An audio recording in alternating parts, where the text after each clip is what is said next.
Pasangan Haji Roy Suryo itu kan berulang kali menyatakan tidak pernah mengedit dan juga tidak pernah menyebarluaskan ijazah Jokowi. Apakah menurut Anda polisi itu seharusnya menuntaskan soal siapa yang memposting pertama kali sebelum memproses klien Anda?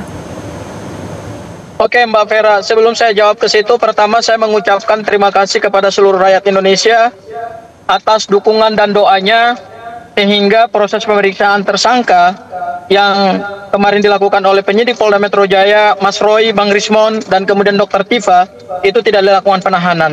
Tentu tidak dilakukan penahanan itu bukan karena permintaan kami, bukan karena jaminan dari tim kuasa hukum, bukan juga karena tekanan media, tetapi murni karena pertimbangan subjektif penyidik yang diatur dalam pasal 21 ayat 1 KUHP dan pasal 21 ayat 4 KUHP. Itu hal yang pertama. Hal yang kedua, terkait dengan tuduhan adanya dugaan tindak pidana pengerusakan dokumen elektronik.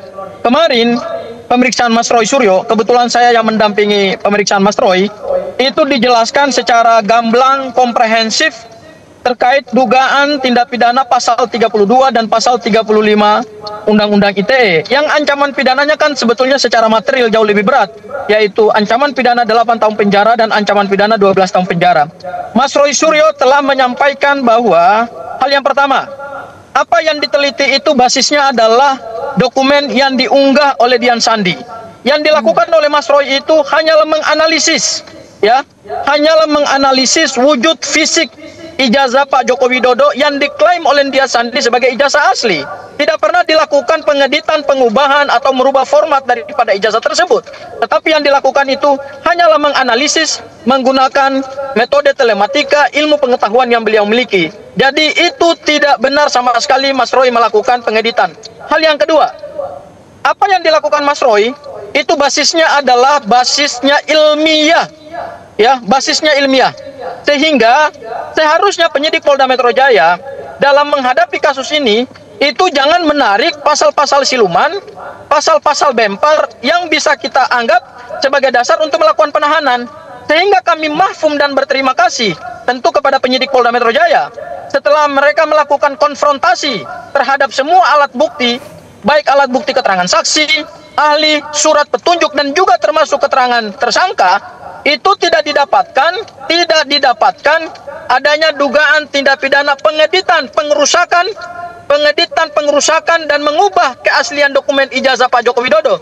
Sehingga muncullah keyakinan bagi penyidik bahwa secara kualifikasi delik material, dugaan tindak pidana itu tidak terpenuhi, sehingga penyidik mengambil langkah untuk tidak melakukan penahanan karena terpenuhi ketentuan pasal 21 ayat 4 KUHP, yaitu penahanan hanya dapat dilakukan terhadap seorang tersangka yang perbuatan pidananya diancam di atas 5 tahun penjara. Karena pasal 32 dan pasal 35 sejauh ini setelah diuji oleh penyidik Polda Metro Jaya tidak terpenuhi unsur-unsur deliknya, maka langkah yang diambil oleh Polda Metro Jaya itu sangat tepat secara hukum dan mengikuti due process of law. Seperti itu Mbak Vera. Ya, jadi tudingan manipulasi digital itu pantasnya ditujukan pada siapa? Kalau menurut kami, untuk mencari siapa yang sebetulnya bertanggung jawab terhadap dokumen elektronik tersebut, ya seharusnya Dian Sandi kan seorang saksi. Harusnya Dian Sandi yang ditetapkan sebagai tersangka, bukan Mas Roy Suryo. Karena Dian Sandi lah yang pertama kali mengunggah itu, kemudian mengklaim bahwa ijazah itu ijazah asli. Dan kemudian semua tim pendukung Pak Joko Widodo, termasuk juga semua anggota tim lawyernya Pak Joko Widodo, kan selalu menolak bahwa ijazah tersebut bukanlah ijazah milik Pak Jokowi. Sehingga siapa yang membuat kegaduhan di Republik ini? Ya Dian Sandi yang membuat kegaduhan. Karena Dian Sandi lah yang mengklaim melalui media elektronik bahwa ijazah itu ijazah asli. Kemudian oleh Mas Roy dianalisis menggunakan ilmu pengetahuan. Nah inilah yang tidak nyambung nih. Mas Roy Suryo diminta tanggung-jawaban hukum pidananya, sementara Dian Sandi yang menjadi aktor utama di balik terbongkarnya atau diunggahnya ijazah Pak Joko Widodo itu kemudian bebas dari pertanggungjawaban hukum pidana. Ini yang tidak adil, ini yang tidak fair. Oke, saya ke Pak Ade. Pak Ade, jadi siapa yang seharusnya menjadi fokus penyidikan pertama, yang memposting atau pihak yang meyakini hanya menganalisa?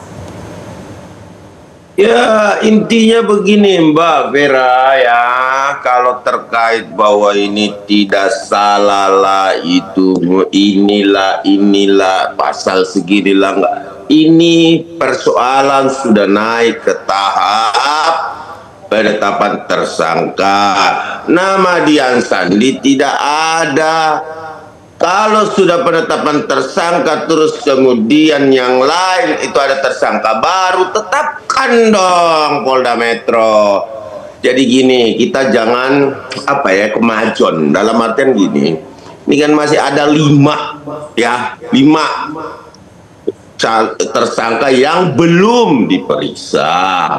Kalau dalam perkembangannya 5 orang yang diperiksa ini ya menuduh Dian Sandi, ya sudah, ya tangkap Dian Sandi, masukkan juga bareng-bareng dari 8 orang ini, ya kan? Kalau Mas Roy tidak salah, tidak mencemarkan nama baik, tidak menuduh, tidak melakukan manipulasi data, dalam artian tidak dipastikan bahwa stempelnya ini ada di belakang foto. Ini bukanlah foto ini Jumatno dan lain sebagainya, gini loh ya, itu kan persepsi atau pandangan yang dimiliki lawyer bahwa sekarang ini katanya tidak terbukti. Ini kan bukan sidang pengadilan yang membuktikan ditetapkannya satu pasal. Apakah pasalnya ini juga merupakan pasal yang seperti yang dikatakan abang kita ini, ya kan, bahwa itu pasal selundupan? Kan belum ada proses peradilan di sini. Ini masih proses dalam tahap penetapan tersangka. Ya, monggo yang 5 nanti ini kan akan dipanggil. Kita lihat itu loh hasilnya. Nggak bisa kita kemajuan atau buru-buru. Tapi nggak salah. Oh ini gini. Wah itu berarti apa yang ditetapkan tersangka oleh Polda Metro Jaya harusnya diprapit dong kalau nggak salah. Ya kan? Berarti ada kesalahan dong. Polda Metro menetapkan tersangka dari 2 klaster tersebut, kan itu persoalannya kan. Jadi marilah kita ikuti maksud saya ya, sisa 5 ini, terus kemudian ada nggak pemanggilan lagi kembali gitu dari pihak Polda Metro Jaya gitu Mbak Vera ya. Tanggapannya Pak Sangaji, dan apakah pihak tim kuasa hukum Roy Suryo CS ini akan berinisiatif melaporkan Dian Sandi? Ya, jadi yang pertama saya harus mengklarifikasi dulu bahwa tugasnya Bung Ade Darmawan itu kan hanya melaporkan, karena kebetulan kan Bung Ade Darmawan adalah salah satu pelapor dalam perkara Mas Roy Suryo CS. Kemudian yang kedua, terhadap pengujian alat-alat bukti itu bukan kewenangan Bung Ade Darmawan. Sehingga pengambilan kesimpulan terpenuhi atau tidak terpenuhi, teriyakini atau tidak teriyakini penyidik itu bukan berdasarkan apa yang diyakini oleh Bung Ade Darmawan. Karena Bung Ade Darmawan bukanlah penyidik yang melakukan pengujian terhadap alat-alat bukti yang diatur dalam pasal 184 KUHP, yaitu ada ahli, ada surat, ada petunjuk dan keterangan tersangka. Kapan saya meyakini? Saya sampaikan kepada abang bahwa kita jangan kemajon. Saya nggak meyakini. Saya cuma menyampaikan bahwa ikuti proses ini. Anda yang mengatakan bahwa tidak terbukti pasal manipulasi data, saya nggak bilang terpenuhi. Saya cuma bilang bahwa penetapan tersangka yang dilakukan oleh Polda Metro saya rasa sudah tepat. Kalau dia ditetapkan tersangka terus tidak masuk perkara 32, 35 pasalnya, nah itu urusan bukan pengadilan Polda Metro, ya kan. Nanti kita lihat di pengadilan. Itu yang saya tidak pernah menyimpulkan, Bung, ya. Tolong diklarifikasi itu, Bung. Saya nggak pernah menyimpulkan. Bung Ade, kasih dulu aku kesempatan, Bung, ya. Oke, terima kasih sudah disanggah ya. Tapi yang pasti begini, apa yang Bung Ade sampaikan tadi, semua alat bukti itu sudah diuji secara material, ya, sudah diuji melalui konfrontasi alat bukti. Sehingga kami melihat kenapa penyidik Polda Metro Jaya kemudian tidak melakukan penahanan, karena memang ketentuan pasal 21 ayat 4 KUHP, yaitu penahanan hanya dapat dilakukan terhadap perbuatan pidana yang ancaman pidananya di atas 5 tahun, itu oleh penyidik kemudian tidak diyakinkan bahwa terhadap baik keterangan saksi yang diberikan oleh Mas Ade, kemudian oleh Bung Ade, kemudian juga semua dokumen-dokumen Pak Joko Widodo yang disita oleh Polda Metro Jaya, penyidik belum mendapatkan titik terang.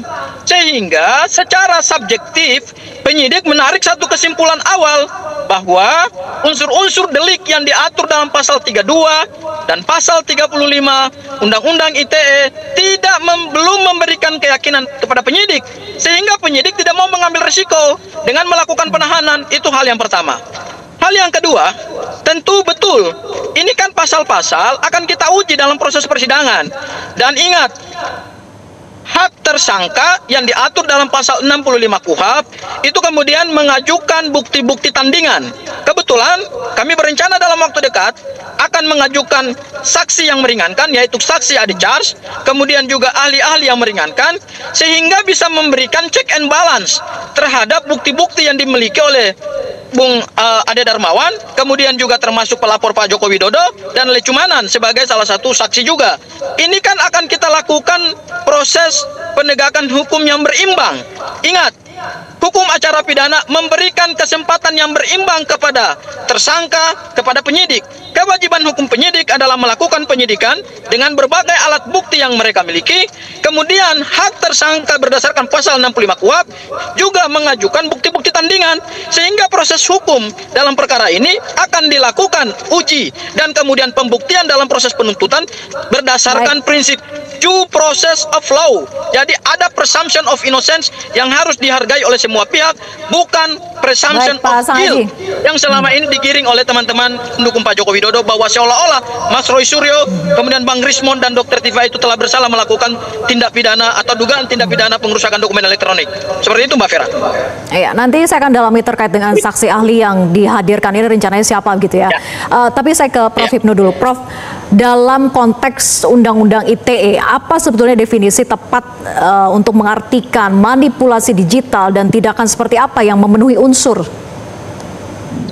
Ya, kalau kita bicara Undang-Undang IT itu memang sebagai sarana untuk mentransmisikan, sarana untuk merubah dan sebagainya. Nah, oleh karena itu kalau sebetulnya perubahan dari tradisional ke IT itu sebagai alat aja, sebagai alat yang digunakan, termasuk terkait dengan pencemaran dan sebagai alat aja. Oleh karena itu kalau terkait dengan Undang-Undang IT itu mentransmisikan, lah ini menarik Mbak, mentransmisikan seperti apa? Dan itulah. Oleh karena itu kalau kita lihat masing-masing kuasa hukum ini luar biasa, karena namanya kuasa hukum, Bang Ade, Bang Gofur itu memang berpandangan dari subjektif, objektif yang subjektif, objektif hukumnya, subjektif perkaranya untuk kepentingan kliennya. Jadi perdebatan yang cukup ramai itulah yang dilakukan. Oleh karena itu dalam seperti ini nanti terkait dengan IT yang disebutkan memang digunakan bagaimana digital forensiknya. Apakah terjadi penggunaan digital? Apakah terjadi dalam subjek sebagai objek yang dilakukan itu tepat yang dikaji atau tidak? Karena dalam ilmu hukum jangan-jangan terjadi kesesatan objek kan gitu. Kalau kita melihat seperti tadi, kesesatan objek loh. Ini kan bukti fotokopi yang dikaji. Nah, ini kesesatan, bukan bukti asli. Lah, oke lah. Disitulah saya kira di dalam penyidikan itu kan masih menentukan suatu formasi, walaupun sudah menentukan tersangka. Oleh karena itu, pemahaman-pemahaman yang dilakukan Pak Abdul Ghafur, kemudian Pak Ade, ini sebagai masukan bagi penyidik Polda dalam rangka terpenuhi atau tidak. Tapi kalau sudah menentukan sebagai tersangka, potensi terpenuhnya ada. Cuman pertanyaannya, apakah nanti pemikiran yang dilakukan oleh penyidik pada penuntut umum itu sama atau tidak? Nah, ini yang menjadi, karena di dalam suatu penyelesaian itu ada namanya pra penuntutan, sama atau tidak. Kalau perspektifnya sama, apa yang dilakukan penyidik itu sama dengan penuntut umum, ya jalan. Tapi kalau tidak, ya kembali lagi. Disitulah yang sekarang masih jalan suatu proses pemeriksaan di pra-adjudikasi. Tapi ini menarik Mbak. Jadi dari katakan Bang Gofur, ini sebagai proses due process of law. Apa ciri due process of law? Adalah keseimbangan, adalah pembuktian, adalah independensi. Jadi tidak ada kriminalisasi. Independensi penyidik itu sangat ditentukan dalam penyelesaian kasus ini. Dengan demikian jangan sampai kita ditarik-tarik permasalahan politik, tapi bagaimana bukti. Karena prinsip pembuktian walaupun di dalam pra-adjudikasi sebagai pengantar untuk masuknya pada adjudikasi ke depan. Sehingga tidak terjadi suatu masalah chaos hukum dalam penanganan suatu perkara. Karena namun juga Polda Metro juga kekeh ini, kekeh karena peradilan kita itu kan civil law itu memang dalam tanda petik walaupun ada suatu equal, tapi negara itu masih punya kewenangan yang luar biasa, ada 100. Makanya Bang Gofur kalau bisa juga mengajukan saksi yang baik juga sebagai equal kan itu loh, sehingga jangan sampai suatu perkara ini masuk dalam suatu adjudikasi itu, karena kemungkinan itu masih panjang. Baik, Prof. Apakah diteruskan atau tidak diteruskan tergantung pada pembuktian di dalam suatu pemeriksaan pra-adjudikasi. Ya, nanti kita nantikan ya seperti apa penyidik ini, apakah juga akan menelusuri terkait dengan yang memposting pertama kali. Kita tahu Dian Sandi juga sudah pernah diperiksa sebelumnya begitu. Nah, saya ke Pak Sanghaji lagi. Pak Sanghaji, apakah Anda menilai ada perlakuan berbeda dari aparat terhadap pihak lain yang juga terlibat dalam penyebaran dokumen ini, termasuk yang memposting pertama kali, dibedakan gitu dengan Roy Suryo CS ini? Oke, jelas ada perbedaan ya Mbak, karena kan yang harus dilihat itu adalah penyebab. Kenapa kemudian ini rame di media? Kenapa ini kemudian dianalisis oleh para pakar? Ingat, kita punya asas kausalitas. Di dalam asas kausalitas itu, yang harus diperhitungkan oleh penyidik itu adalah semua faktor-faktor penyebab dugaan tindak pidana. Jadi jangan hanya melihat pada ujungnya ada analisa dari sisinya Mas Roy, Bang Rismond dan Dr. Tifa, tetapi juga harus dirangkai dari awal, karena kita juga berpegang teguh di dalam sistem hukum pidana kita, ya, yang tadi disebut oleh Prof. Hipnu adalah kita menganut sistem civil law, ya, atau juga Eropa kontinental. Itu juga perlu diingat bahwa di dalam sistem hukum pidana kita itu ada satu asas yang namanya asas kausalitas, yaitu mencari sebab musabab terjadinya suatu dugaan tindak pidana. Nah, sebab musababnya ini kan tidak bisa langsung hanya melihat kepada Mas Roy CS. Oleh karena itu kami meyakini bahwa kalaupun nanti tidak dilakukan penetapan tersangka oleh penyidik Polda Metro Jaya, pada saat dilakukan tahap 1, yaitu pelimpahan berkas perkara kepada jaksa peneliti berkas, kami yakin berkas itu akan di P19 oleh jaksa penuntut umum, sehingga bisa saja ada petunjuk-petunjuk dari jaksa untuk kemudian menarik Dian Sandi sebagai salah satu pelaku yang harus dimintai pertanggungjawaban, atau sebagai salah satu orang yang diduga telah melakukan dugaan tindak pidana pengerusakan dokumen elektronik.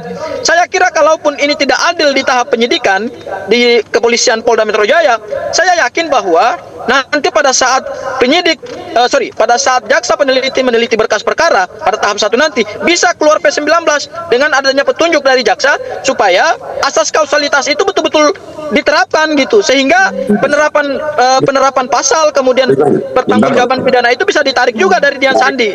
Seperti itu, Mbak. Oke, Pak Sanghaji, jadi singkat saja, siapa saksi ahli yang meringankan dan diyakini poin apa yang bisa meringankan klien Anda? Iya, mungkin saya tidak bisa menyebutkan dan memberikan daftar nama-nama ahli yang kami akan hadirkan, tetapi intinya adalah kami akan hadirkan beberapa ahli, ya, baik dari ahli pidana, ahli forensik digital, kemudian juga ada ahli dari bahasa. Kenapa? Karena kami ingin memberikan perimbangan, check and balance terhadap 28 ahli yang sudah diperiksa oleh Polda Metro Jaya.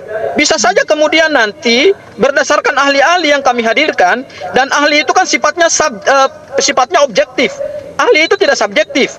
Ahli itu berdasarkan pengetahuannya, berdasarkan knowledge dan berdasarkan sainsnya. Bisa saja kemudian melakukan perimbangan terhadap ahli-ahli yang lain, sehingga tentu ini akan menjadi pertimbangan penyidik. Apakah perkara kemudian dilanjutkan kepada penuntutan atau kemudian SP3 di dalam proses penyidikan ini, sehingga perkara kemudian tidak dilanjutkan dalam proses penuntutan. Baik, saya ke Pak Ade. Pak Ade, bagian mana dari tindakan Roy Suryo CS yang menurut Anda paling merugikan secara reputasi maupun hukum? Fitnah, penghasutan, geruduk rumah Pak Jokowi, ya, kemudian menyampaikan bahwa ijazah itu palsu walaupun dia mengatakan asli. Wah, banyak sekali, Mbak. Jadi gini, ya, kita berdiskusi ini tidak perlu ke belakang lagi. Kita nantikan saja 5 pemeriksaan dari tersangka yang belum diperiksa. Itu aja dulu prosesnya kalau menurut saya, ya. Kita ikuti. Gitu. Baik, kita ikuti bagaimana perkembangan kasusnya. Terima kasih Pak Ade, Pak Sanghaji, kemudian juga Prof. Hipnu sudah bergabung.